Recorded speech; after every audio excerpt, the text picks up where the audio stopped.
Equation of a line passing through 2 points.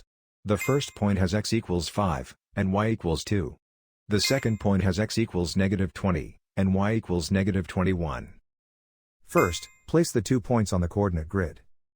The run is the horizontal change, from x equals 5 to x equals -20, the run is -25. The rise is the vertical change, from y equals 2 to y equals -21, the rise is -23.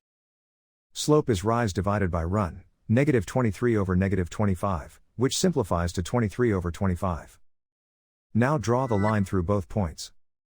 Start with point slope form, y minus y1 equals m times x minus x1. Then fill in the boxed values. Slope is 23 over 25, x1 is 5, and y1 is 2. That gives the specific point negative slope equation for this line. Finally, solve for y to get slope negative intercept form. The graph and the equation describe the same line.